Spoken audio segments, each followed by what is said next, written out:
chamar, por favor, pastor Douglas, Nathalie, Renata. O pastor Micael já está aqui.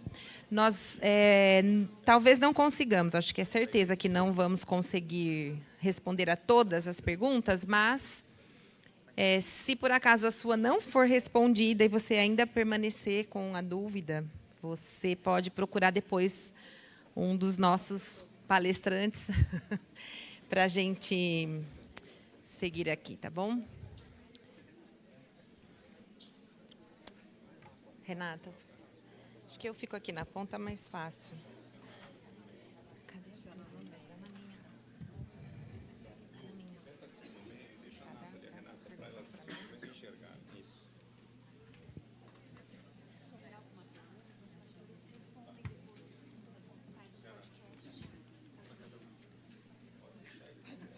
O pastor faz um podcast depois.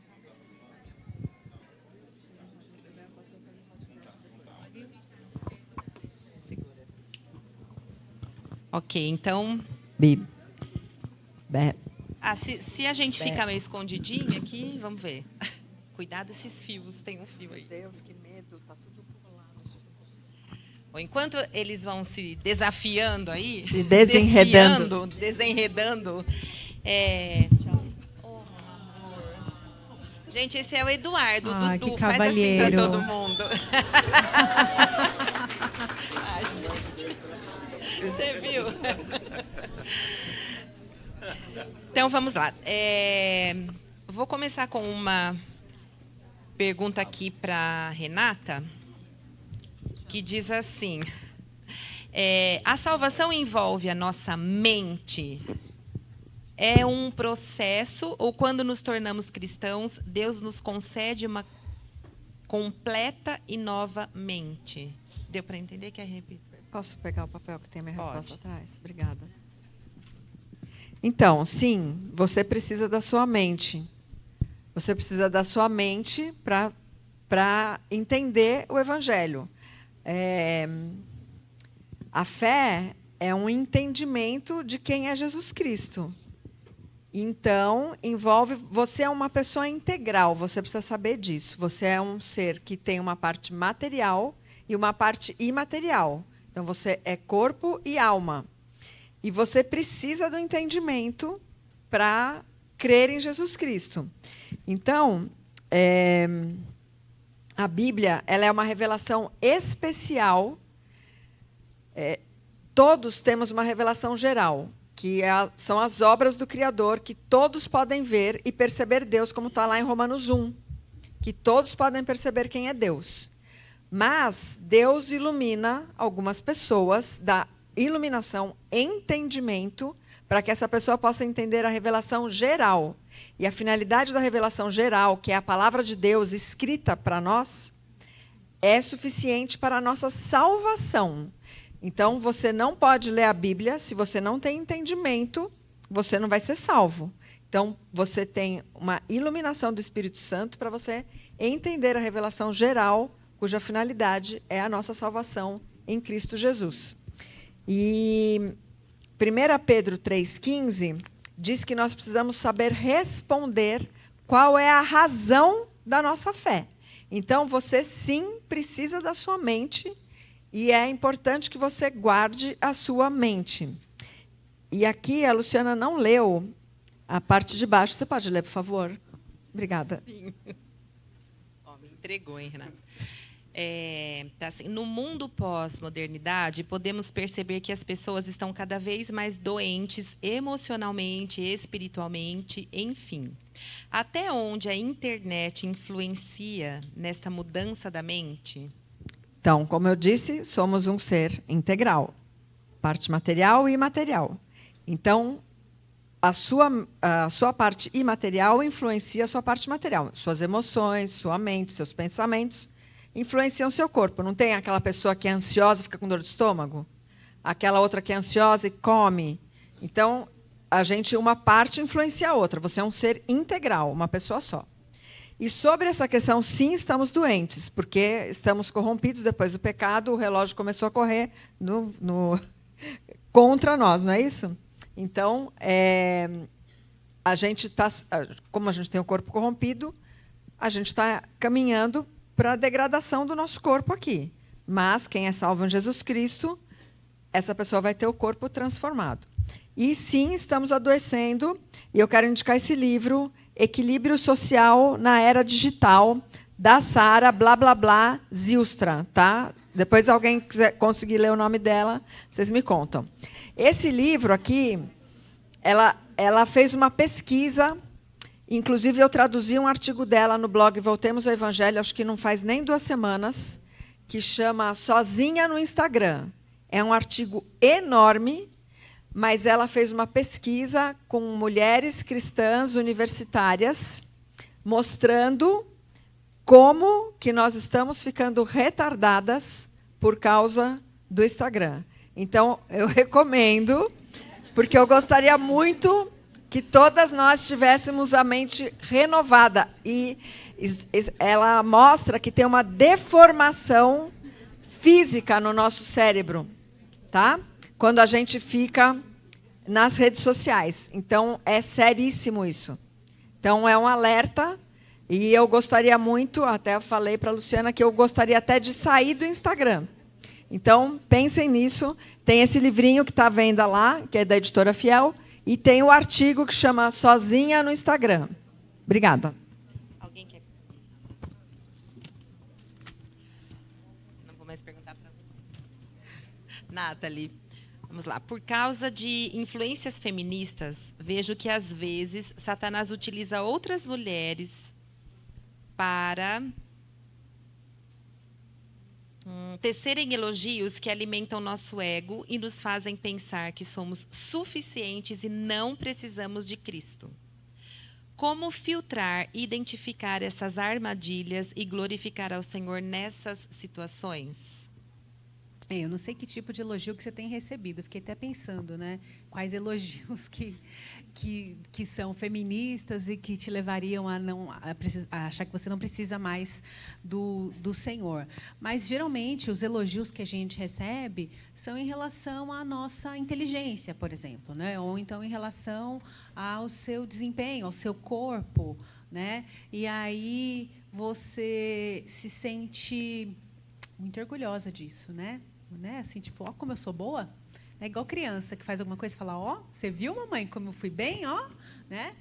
E a gente se sente muito, assim, orgulhosa disso, realmente, se achando autossuficiente, né? Uma outra coisa que também nos assola muito, nesse sentido de orgulho, é nos acharmos melhores do que outras pessoas. O pastor falou um pouco disso aqui, né? A nossa autojustiça. Então, a gente se coloca acima de outras pessoas e, às vezes, a gente se acha tão boa, mas tão boa, uma pessoa assim, tão quase que sem pecado, que quase não precisa de Jesus, né?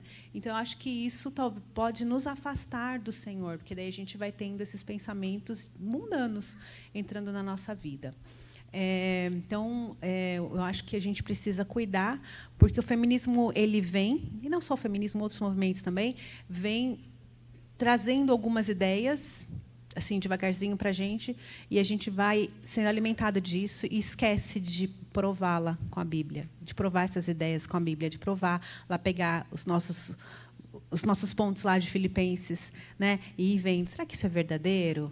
Será que... Então, lembra quando eu falei de pureza? Às vezes a gente busca glória para a gente mesmo e acaba sendo um elogio impuro, um elogio que não é verdadeiro. E a gente se sente super bem com isso, né? Mas a gente fica buscando isso. A gente busca muito isso no Instagram, né? Essa aprovação, os coraçõezinhos, né? A Rê falou. E, então, a gente tem que tomar cuidado com isso, se isso é o que tem tomado o seu dia, tomado a sua alegria, né, talvez seja um pecado aí a ser tratado. Então, depois eu queria até... O pastor tem alguma ideia aí para falar? Pensando nessa... Não foi um ataque feminista, mas o Spurgeon, ele disse que sempre após as pregações ele recebia muitos elogios. E ele começou, por um período de tempo, ele começou a acreditar que aquilo era verdade, até que o Senhor confrontou ele ao coração, lembrando que sem Cristo ele não era nada. E aí, nas próximas pessoas que começaram a elogiá-lo, após o sermão, dizia assim, pastor, que bênção de pregação. E ele sempre dava a mesma resposta. Assim, eu sei, Satanás já me disse isso. Então é um bom lembrete para a gente lembrar que sem Cristo nós não estaríamos aonde estamos. Se Cristo tivesse nos alcançado, aonde nós estaríamos hoje. Então, isso iria confrontar muito o nosso orgulho, o nosso ego, que só precisa de uns 2 likes aí para conseguir ficar bem elevado. E a gente se sente realmente muito superior quando alguém vem elogiar, né, assim, a nossa inteligência. Ou você trabalha. Nossa, que bom, né, que você trabalha, que você tem a sua independência. Olha só como é bom ser uma mulher que tem o seu próprio dinheiro. Né? E você pode até falar, olha, minha irmã, é bom mesmo trabalhar. E é uma bênção o trabalho na minha vida, na vida da minha família. Só que eu não trabalho para ter o meu próprio dinheiro. Eu trabalho para auxiliar o meu marido. Nós trabalhamos juntos para servir a nossa família. Então, talvez aí vai depender do que você tem ouvido de elogio para poder, então, rebater com uma verdade, né, da palavra de Deus, falando, olha, é bom trabalhar, realmente é uma bênção, pode ser muito abençoador para as famílias, mas a gente trabalha não para a gente mesma. O trabalho ele é sempre para o outro. A gente pega alguma coisa, transforma, muda e serve outras pessoas. Né? Então, isso é trabalho, não é voltado para a gente. A gente recebe um dinheiro, um troco com isso? Sim, a gente recebe, mas o que a gente recebe, a gente também então pode servir outras pessoas. Então, nunca é para a gente. Olha como eu sou boa, como eu trabalho bem, olha como eu ganho dinheiro e como eu sou independente, dona do meu nariz. Então, isso é bastante orgulhoso e aí entra bastante nesse movimento feminista. Né? Eu não vou direcionar, eu vou falar a pergunta e vocês fiquem livres, porque essa não está direcionada já pela pessoa, mas diz assim, o apóstolo Paulo fala em 1 Coríntios 6,12, tudo me é permitido, mas nem tudo me convém. Tudo me é permitido, nos dias de hoje, muitas mulheres usam como para poder usar certas roupas, né, e roupas mais curtas, enfim, aqui tem biquínis também como exemplo. E convém a uma mulher cristã usar esse tipo de roupa? A mulher não deve ter bom senso quanto ao se vestir, não só dentro da igreja, mas também fora. E tem Gálatas 6:1 como a referência. Desculpa, fui eu que anotei o Gálatas 6:1. Então tá bom. Que seria então já foi uma exortação okay, do então, que o pastor Nathalie, acabou de falar. Já pode, então, responder, por favor. Eu abri uma colinha aqui, que eu tenho um estudo desse texto de 1 Coríntios 6:12. Né? Todas as coisas me são lícitas, mas nem todas convêm. Todas as coisas me são lícitas, mas eu não me deixarei dominar por nenhuma delas. Então, é bem provável que esse todas as coisas me são lícitas fosse um provérbio daquela região ali. Então, Paulo, sabendo que aqueles corintianos ali iam usar...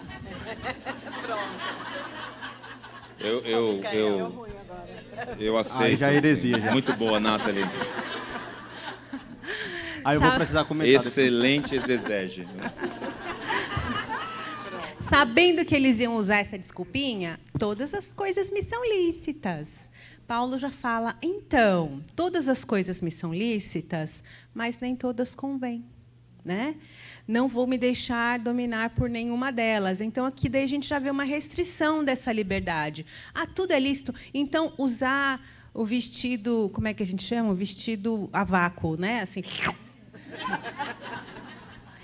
Você pode usar? Pode. É conveniente que você use? Nem sei se alguém aqui usa, hoje eu estou falando. Chupeta, vai falar de chupeta de novo. Você pode usar, dar a chupeta para o seu filho? Pode. É conveniente que você dê a chupeta para a criança? Talvez não seja conveniente, né? Porque pode não ser edificante, pode não ser bom, pode não ser saudável. Tem muitas coisas que são lícitas, mas não são convenientes, né? Então, você precisa ter a peneira, Filipenses 4:8. Você volta lá, né? Então, eu vou usar o biquíni que colocou aí. É conveniente? É verdadeiro isso? Vai ser amável? Vai ser agradável para outras pessoas e tal? Então, a gente tem que pensar, então, nisso também. Todas as coisas me são lícitas, mas não me deixarei dominar por nenhuma delas. É a segunda restrição para essa liberdade. Se essas coisas me são lícitas, eu não vou me deixar dominar por nenhuma delas.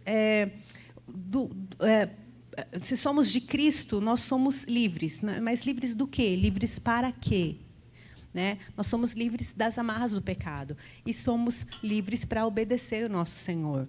A nossa liberdade do pecado, né, as amarras foram tiradas e nós voluntariamente nos colocamos como servas do Senhor. É diferente de quem continua no pecado. Essa pessoa não tem como sair das correntes do pecado. Nós fomos libertas disso e voluntariamente nos colocamos aos pés do nosso Senhor.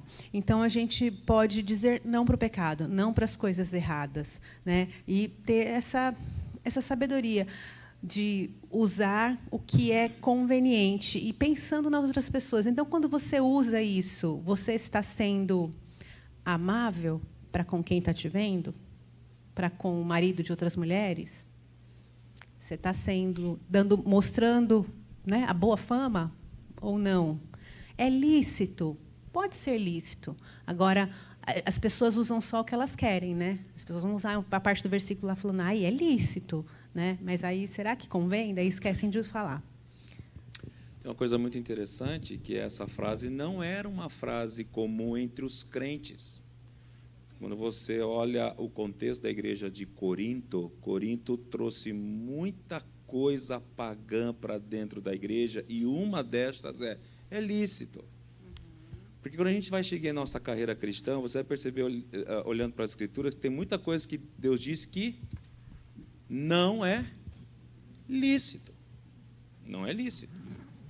Não é? Então, usar um pouco esse texto para a gente, quem sabe, trazer uma segurança, porque eu posso optar por algumas coisas. Lembrem-se que é um jargão de Corinto, da cidade pagã, muito comum, para justificar uma série de coisas, que isso entra pelas portas da igreja e Paulo vai ter que corrigir isso. É por isso que não convém, é por isso que eu não me deixo dominar. Porque tem coisas que Deus diz para a gente, não é lícito fazer essa coisa, não é lícito falar desse jeito, não é lícito no meu reino, os membros do meu reino, Sermão do Monte, Mateus capítulo 5, 6 e 7, traz lá uma série de coisas que os membros do reino de Cristo devem e não devem fazer. Então, a gente precisa prestar um pouquinho de atenção nesse momento, tá bom? Você disse sobre comunicação, eu já vou pegar um gancho para uma pergunta. Na verdade, tem uma irmã que fez 4 perguntas na mesma folha, então eu vou dar uma resumida, depois, se ficar faltando a resposta, pode procurar uma das pessoas aqui. O Pastores vão Micael, fazer um podcast depois. Mas uma delas é, qual o ponto de equilíbrio entre ser verdadeiro e ser sincerona? Né? Então, eu acho que já dá para emendar com a próxima, que é, num contexto de igreja, se formos sempre sinceros com os irmãos, teremos problemas. As pessoas se ofendem, não gostam. Aí para a Nathalie, qual sua experiência sobre isso? É para a Nathalie. Para a Nathalie, qual a experiência sobre isso? Irmãs, assim... Homem, ser para falar verdadeiro sobre e sincero comunicação, olha lá, vamos Se lá. na igreja de Cristo eu tenho que sondar o que é verdadeiro para ser dito, nós estamos numa complicação muito grande, não é? Porque se tem um lugar que devia ser encharcado de verdade, e essa verdade transbordar pelas janelas e ter que ser dito isso, óbvio, com piedade, óbvio, com caridade, não é? Existem jeitos para você dizer a verdade, não no sentido de que você perca essa pessoa que precisa ouvir essa verdade, mas para que ela continue. Jesus disse muitas verdades aos apóstolos, não é verdade? Aliás, Jesus trouxe uma palavra para Pedro, que se fosse eu naquele dia, eu ia para minha casa e nunca mais. Né? Quando Satanás está tentando o coração de Pedro para que Pedro se oponha com algumas questões que eram até interessantes. Jesus, eu não vou deixar que matem o Senhor de maneira alguma. E o plano de Cristo veio para morrer, para ser morto. E o que Jesus disse para Pedro naquele momento? Saia daqui, Satanás. Eu fico imaginando a cara de Pedro.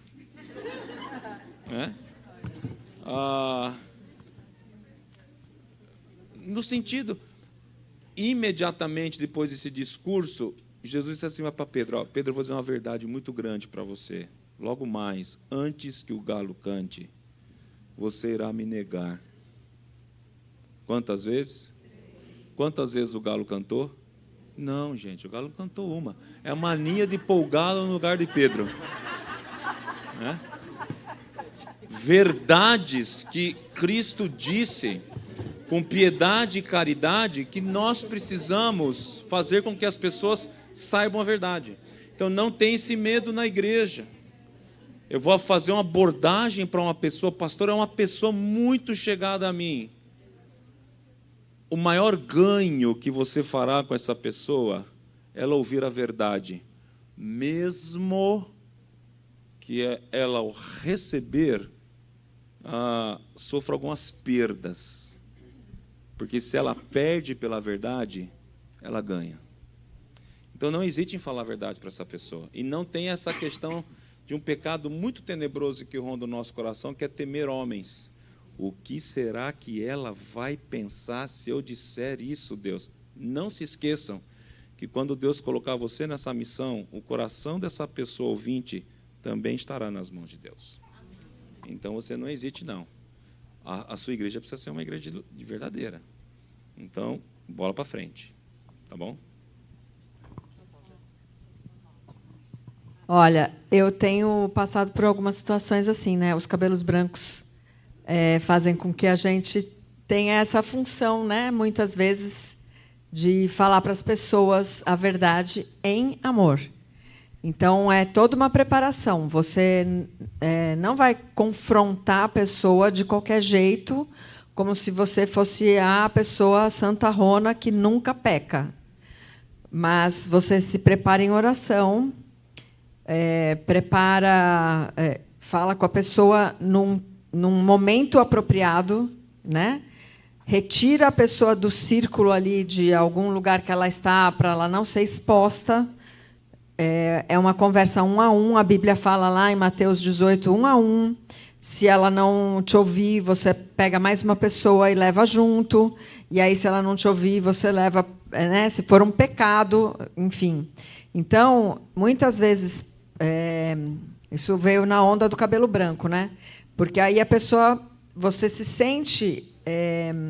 eu me sinto constrangida quando eu não obedeço a Deus de alertar o povo dele que a gente está andando errado. E muitas vezes eu já orei a Deus e falei: Senhor, eu estou entregando nas suas mãos, porque eu já tive que confrontar uma grande amiga minha, irmã em Cristo, muito amiga, e eu pus na mão do Senhor e falei: Senhor, eu vou falar com ela em amor, e o Senhor sabe o resultado que isso vai ter. Se eu perder a amizade, porque ela realmente não entendeu que ela está num caminho errado. Isso não aconteceu, tá? Nós continuamos muito amigas. E ela ficou espantadíssima quando eu disse para ela, porque eu peguei a Bíblia e mostrei para ela. E quando ela leu o trecho bíblico, eu falei para ela: eu queria te falar uma coisa, eu queria que você lesse esse trecho. Ela leu e, na hora, ela entendeu. Ela olhou para mim e fez: nossa! Então, assim, o Espírito já estava agindo, né? E uma outra pessoa, uma outra situação muitíssimo delicada de adultério. Eu tive que falar com uma irmã e eu era tudo ou nada ali. Eu sabia que ia ser assim uma coisa bem constrangedora para mim e para ela. Mas, na hora que eu falei com ela, ela me abraçou e me agradeceu. Poderia não ter sido assim, né? Mas é um risco que a gente corre, mas nós temos, como cristãs, que obedecer isso, né? E eu gostaria muito de ser avisada, porque eu acho que o pecado ele cega. Quando a gente está pecando, muitas vezes a gente está cauterizada pelo erro, né? Então, eu gostaria muito de que alguém me abordasse em amor e falasse: Renata, isso aqui que você está fazendo está te levando para a beira do abismo, né? Você está mirando aquele pecado, já está de longe, já está tendo um namoro com o pecado ali, né? Então a gente precisa realmente, por isso que a gente anda no corpo de Cristo, e isso é bíblico. A gente tem que se consertar aí umas às outras, né? Falei. O pastor Douglas está procurando aqui o texto, que Efésios 5:11, que nos diz que nós não podemos ser coniventes com as obras infrutíferas da carne, não é isso? Das trevas. A pergunta é, qual a diferença que... Ser verdadeiro e sincerona. Qual o equilíbrio? O equilíbrio entre ser verdadeiro e sincero. Eu acho que o pastor Douglas e as irmãs responderam qual o equilíbrio. E, às vezes, quando nós começamos a pensar sobre o que é ser verdadeira e sincerona, quando vem sincerona, é o fator pronto, falei. É o hashtag pronto, falei, ou aquele dizer assim, pastor, escapuliu. Eu não queria falar, mas saiu. Mas eu gostaria de pensar que a gente muitas vezes se acha, em alguns momentos, verdadeiro e sincerones. E estamos prontos a confrontar. Eu quero que você agora faça o caminho inverso. Você está preparada para receber uma verdadeira e sincerona? Porque a gente sempre quer o equilíbrio entre ser verdadeiro e sincerona, porque, não, pastor, eu sou sincero, eu sou positiva, eu falo o que tem que falar. Mas essa mesma disposição você não tem quando vem de lá para cá, né? Então, se nós não podemos ser coniventes com as obras das trevas, às vezes nós caímos em alguns pecados que precisamos ser confrontados. O Senhor coloca pessoas diante de nós para nos auxiliar, nos ajudar, nos confrontar. E nós devemos também estar preparados para amar as verdadeiras e as sinceronas que estão do outro lado. Verdade. E quando a gente está inserido num corpo, numa igreja, na igreja presbiteriana, quando você se torna membro, o pastor pergunta, você concorda, né, com as doutrinas dessa igreja? Você concorda que, enquanto esse corpo aqui de liderança, de pastores e presbíteros estiverem firmes na palavra, você vai se submeter a eles? Você concorda, né, que também se submete uns aos outros? Tal? E a gente fala, sim, eu concordo, para ser membro da igreja, né? Então, quando a gente concorda com isso, significa as pessoas podem meter o bedelho na minha vida, no bom sentido, de serem verdadeiras e sinceras, né? Quando nós batizamos crianças, sim, nós batizamos crianças, isso é um selo do compromisso dos pais para com a nossa fé, tá? Não quer dizer que eles são salvos ali, mas é um compromisso dos pais. Nós batizamos os nossos filhos, a igreja fica em pé e o pastor pergunta: vocês prometem ajudar esses pais na criação desses filhos, dessa criança? A igreja fala sim. É um compromisso da igreja. Então, não são só os pais que são responsáveis por aquela criança, é a igreja como um corpo, como uma família. Claro que os pais são os mais ali diretamente, mas a igreja toda. Então, se eu vejo uma criança subindo um negócio, fazendo um negócio errado, eu não vou lá, irmã, seu filho está lá. Eu vou falar, menino, desce daí. Agora, obedece, não sei o quê e tal. Por quê? Porque ele é responsabilidade minha também, como mãe espiritual, como família dele na fé. E daí eu vou lá me reportar para a mãe, falar, olha, fulana, seu filho estava subindo não sei aonde, ou falou tal coisa e tal. Só que a gente é muito dodói. Aí vem e fala, olha, o Joãozinho estava subindo lá. Não pode ser, porque o Joãozinho não faz esse tipo de coisa. A gente não olha para os nossos filhos, né, muitas vezes, achando que também é um pecadorzinho. E a gente se esquece disso, daí você quer proteger. Só que nessa proteção, você está deseducando a criança. Então, se você receber uma exortação assim, você está do outro lado, acate com humildade, vá conversar. Pode ser que a pessoa que exortou está errada? Pode ser. Mas considere que tem um pecadorzinho ali, né, que você está tentando moldá-lo também para que ele um dia esteja na estatura de Cristo. Está ensinando. Então, nós precisamos ter esse coração aberto, digamos assim, para receber essas exortações, para entender que as pessoas podem nos ajudar a cuidar dos nossos filhos. E a gente não é aquela coisa assim, não vou nem me meter, não é da minha conta. Não, se você é dessa igreja, você tem que se meter sim. Você tem que ajudar, sim, é sua responsabilidade como irmã na fé. E só não querendo botar a linha na fogueira, você pode confrontar o seu pastor se ele estiver errado. Eita. Tá bom? Começa amanhã. Os dois pastores. Os dois.